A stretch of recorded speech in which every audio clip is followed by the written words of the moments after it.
Pretty much everyone who drove the last generation of this thing, the Honda Civic Type R, absolutely loved it. And now we're here at the Bend Motorsport Park in South Australia to find out if this new generation is any less or even maybe more potent. Honda's sharpened it up when it comes to its abilities, or at least it says it has, but when it comes to the styling, they've softened it down a little bit.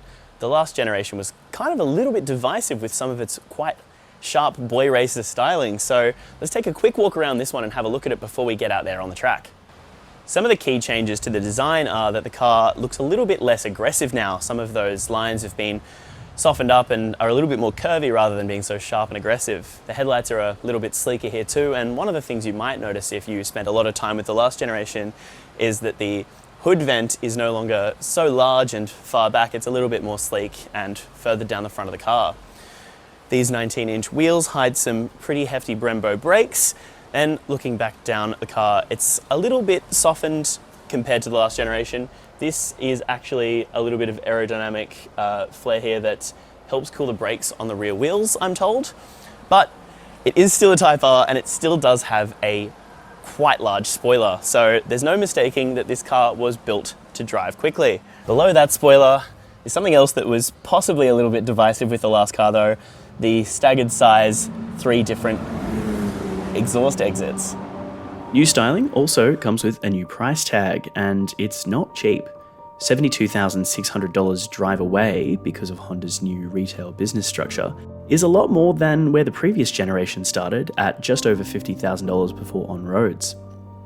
Dual zone climate control, a wireless smartphone charger, 9-inch touchscreen with Android Auto and wireless Apple CarPlay, and a bit of ambient lighting weren't necessarily things we were paying that much attention to when we were out on the track.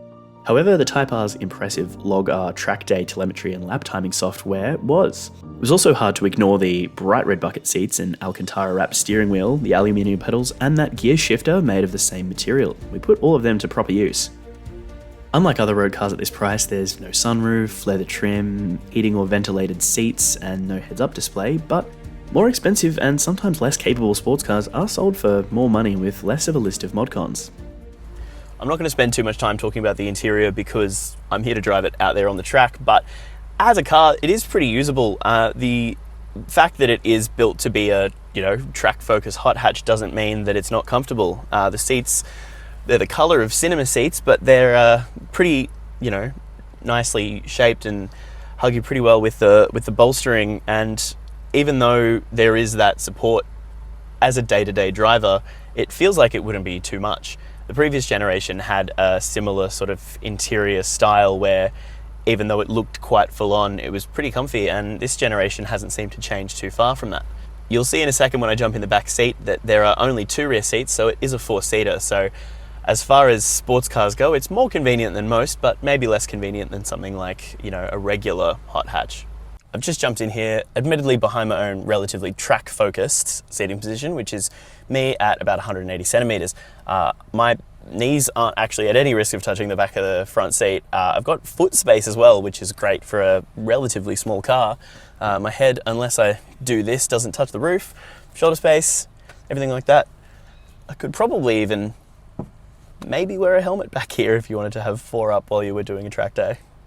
Behind those seats, there's 411 litres of boot space, which is fairly impressive for the segment, though the boot's lip is fairly high and rounded at the sides. But we're not really here to talk about the boot, and it's at the other end of the car where the main show is. Just like the last Type R, this hot hatch boasts a turbocharged 2-litre inline 4-cylinder engine, but this time with a little bit more power and torque. 235 kilowatts at 6,500 RPM and 420 Newton meters between 2,600 and 4,000 RPM are 7 kilowatts and 20 Newton meters over the last car, and that extra power and torque makes itself known all the way through the rev range. Enthusiasts will be pleased to know that helping that engine turn the front wheels is a 6-speed manual gearbox. It's your only option if you buy a Civic Type R, helped by an auto rev matching system if you choose to keep it active, as well as a limited slip differential between the front wheels. The FL5 Civic Type R comes with a few different drive modes: Comfort, Sport, plus R, which we used plenty of on the track, and Individual, which lets you adjust different aspects of the car's behaviour individually. Fairly self-explanatory. In terms of how efficient that engine is, Honda says the Type R's official combined fuel consumption figure is 8.9 litres per 100 Ks. The last gen car's figure was just a slightly lower 8.8. Of course, on the track we didn't have the opportunity to test the fuel figures independently, and if we did, we can't imagine they'd have been incredible. While we were there, its 47-litre tank needed a refuel during the session. But last time we had the Type R on the road, we spent about a week and 500 Ks testing it and got to 11.5 litres. Not too far from the claim and pretty reasonable for a car with this performance pedigree. It's worth a quick mention, given that safety is fairly important when you're on a racetrack. NCAP hasn't actually crash tested the current generation Honda Civic at all, though its European counterpart, Euro NCAP, has, and awarded it a full 5 stars. It's possible the Type R would have minor differences to the regular Civic, but we should take that test as an accurate measure of the CTR's safety performance. It's got 8 airbags, and in terms of active and intervention-based safety, there's AEB, lane keep assist, departure warning, blind spot warning, rear cross traffic alert, parking sensors, and a reversing camera. It's also got traffic sign assist and even driver monitoring. If you are going to take your Type R to the track, make sure that you're not doing anything that's going to void its 5-year unlimited kilometre warranty. It's also worth making sure that anything you do to the car for its track purposes isn't going to stop you from being able to pay a relatively low $199 for its first 5 years of servicing, intervals that show up every 12 months or 10,000 Ks. I'm just coming out of pit lane here at the Bend Motorsport Park, and you can probably already hear the Type R sounding pretty exciting. For a car that has matured since the last generation, it's still got a little bit of that dog in it, but it's just incrementally better in a lot of ways that are very noticeable when you bring a car to a track like this. I'm only a few laps into my day, and already the car is inspiring a confidence that doesn't feel unearned. I can feel when the car is starting to tell me relatively early if I'm maybe giving it a little bit too much through certain corners, without being, a little bit overbearing or even scary. Some cars that you could call fun, in other ways, can feel like you're starting to get a little bit out of hand when things get quite tricky or fast. The torque and power delivery in this car feels familiar. I've driven the last generation of this, mostly on road, quite a lot, and things like the steering, the engine, even just the actual feeling of the car inside, the way the steering wheel and the view that I have from the driver's seat, it all feels familiar, but it's just, everything's been stepped up just a little bit. Also, fairly impressed with how quickly the car has allowed me to learn this particular configuration of the Bend Motorsport Park, and it's, I'm quite a few seconds, I would say, off the racing driver present today, Tony D'Alberto, but at the same time, I'm pretty unfamiliar with this configuration of the track, and my time in this car is fairly good. I'm 8 seconds slower than him, but,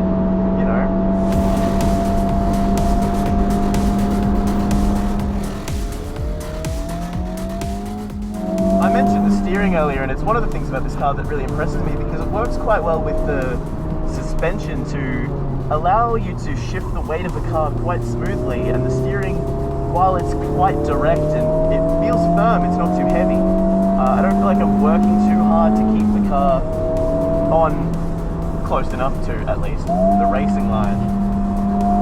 I could sit here and talk to you about all of the things you might expect from a CarsGuide review, like the cup holders. There are 2 of them, they're actually quite deep. Or the air vents, they're all actually quite well hidden within the quite nice honeycomb design in the interior here, and even while I'm driving it at speed on the track, they're relatively easy to adjust. There's even physical climate controls that, while I'm doing my cool down lap, I can crank the air conditioning and cool myself down, as well as the brakes and the engine of the car. Everyone absolutely loved the previous generation of this thing, and myself included. I spent heaps of time in it, like I said, and this car just feels better. Like, I would have recommended the previous generation to anyone who wasn't turned off by its styling. This car, with that softened styling and just slightly incrementally better in a lot of really important ways when you're driving it, it's really hard to look past this as probably the king of the hot hatches. Sure, there are other hot hatches that, you know, might be more comfortable day to day, but when you consider the breadth of this car's ability, even if it's not quite as plush as a Golf GTI on your way to work, a Golf GTI can't do what this car can do on a racetrack.